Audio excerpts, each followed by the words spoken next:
ऐसी लड़की को सिर्फ दहेज देना पड़ेगा, इसलिए पेट में ही मरवा देते हैं। आज चेक करवाते हैं ना पेट में, लड़की है लड़का, बताओ लड़की होगी तो कर दो साफ, लड़का होगा तो आने दो। तो ये किस लिए हो रहा है? क्योंकि हम दहेज लेते हैं, दहेज देते हैं।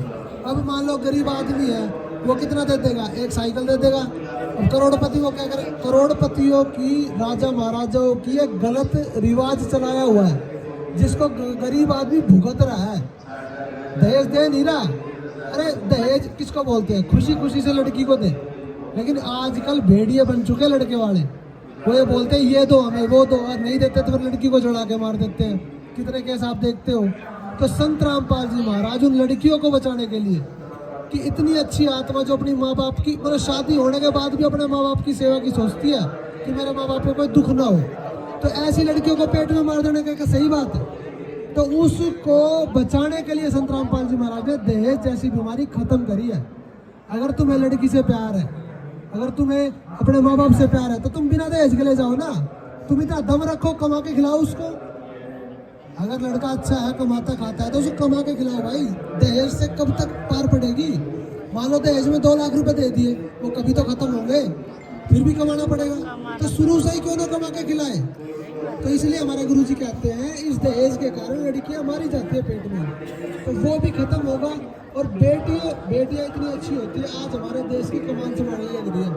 आर्मी में भी बेटियां जाती है, इंजीनियर भी बेटियां बनती है, डॉक्टर भी बनती है, नर्स भी बनती है, टीचर भी बनती है।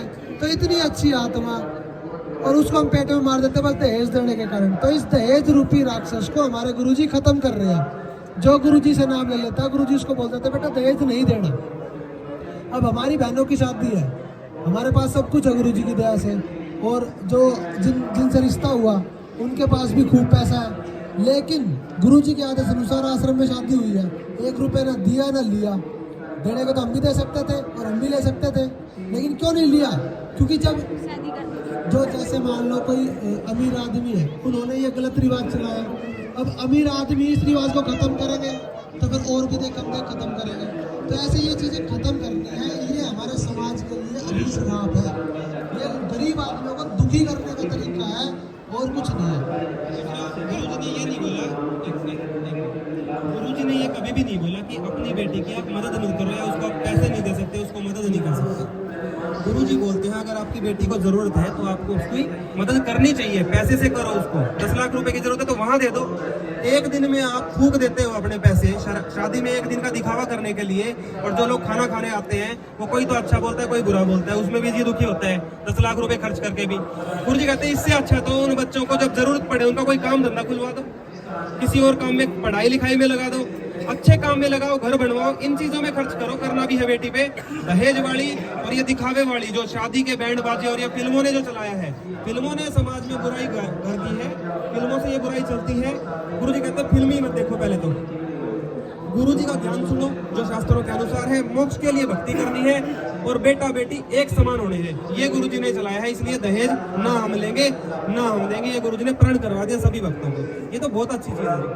क्या आपको ये बात समझ में आई? क्या शंका खत्म हुई आपकी? दहेज क्यों नहीं लेना, क्यों नहीं देना? आप बताइए। सबको आरती समाज एक आदिवासी में आता है,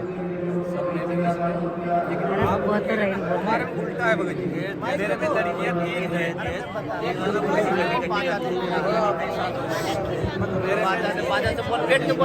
जैसे भगत जी मेरे पे लड़के 3 हैं, तो हमारे में पशु की तरह लड़कियों को बेचते 2 लाख 2.5 लाख।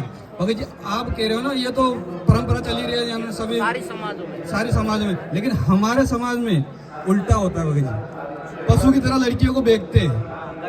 हाँ जी भगत जी, ये जो आप बता रहे हो ये बुराई हमने सुना है कई जगह पे, उड़ीसा में, बिहार में और जगह भी चल रही है। आप मध्य प्रदेश में वहाँ भी चल रही होगी। तो गुरुजी कहते हैं कि एक बात बताओ, आप मनुष्य की कीमत ऐसे लगाओगे क्या? भैंस लेने जा रहे हो क्या? तो ये सब बुराइयां तो खत्म करनी है। और ये संत रामपाल जी महाराज जी ने इतनी अच्छी मुहिम छेड़ रखी है, उनसे दूर होएंगी। संत रामपाल जी महाराज जी का सत्संग सुनते चले जाओ आप, और जैसे वो बता रहे हो वैसे करते चले जाओ, ये सारी बुराई खत्म होएगी जी। ज्ञान गंगा पुस्तक पढ़ो, जीने की। यहाँ पे कोई ऐसा मिलेगा आपको जो आपको ये लगे कि भाई आप गरीब आदमी हो, आप इधर बैठो, या आप इस जाति को आप उधर बैठो, सब समान मिलेगा यहाँ पे, सबको एक सा खाना है, एक सा सब कुछ रहना खाना सब कुछ एक है। तो इसको कहते हैं अच्छा स्वच्छ समाज। यहाँ पे चाहे कोई अनपढ़ हो, चाहे कोई गरीब हो, चाहे कोई अमीर हो, यहाँ पे सभी के साथ एक समान व्यवहार किया जाता है। तो उस समाज को छोड़ के इस समाज में आओ। संत रामपाल जी महाराज कोई धर्म नहीं बदलते, संत रामपाल जी महाराज कोई जात नहीं बदलते, संत रामपाल जी महाराज आपके विचार बदलते हैं। जैसे पहले क्या होता था, आपने सुना भी होगा कि पहले कुछ जो जाति के लोग थे उनको पढ़ने का अधिकार नहीं था, ठीक है। लेकिन बहुत से ऐसे जो क्रांतिकारी आए, जैसे अम्बेडकर जी आए, ज्योतिबा फुले आई, और भी बहुत से ऐसे क्रांतिकारी आए जिन्होंने पढ़ाई चलाई।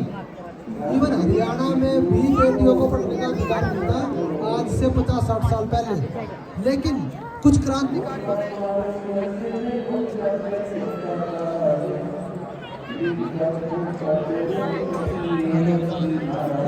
क्रांतिकारियों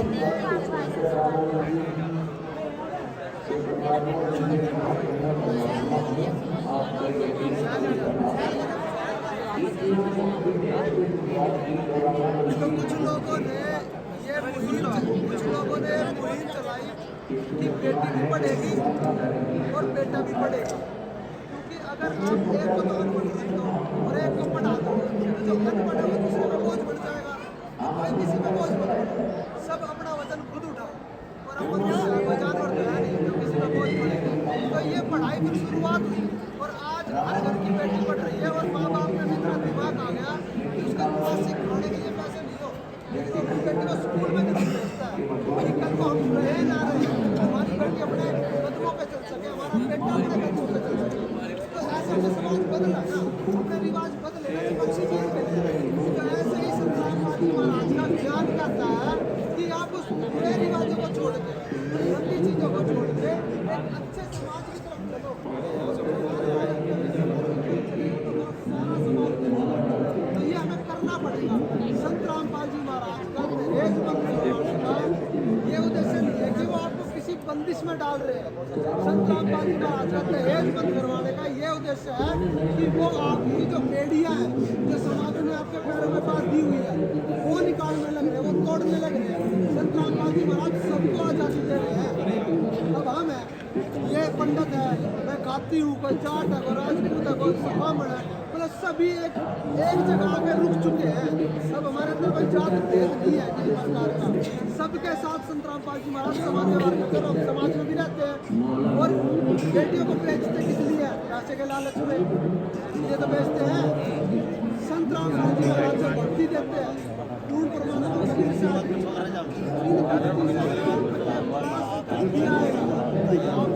अच्छा चलेगा, आपकी बीमारियां भी खत्म होगी, आपके घर में नहीं मानते आते, हम समझाते नहीं मानते, हम भगत आदमी ढूंढते फिर समझाते थे, हाथ जोड़ के समझाते नहीं समझते। हमारी सी बच्ची को कोई शराब निकाल के ले जाए और वो हमारी बेटी को परेशान करे, दोनों को पाप लगेगा।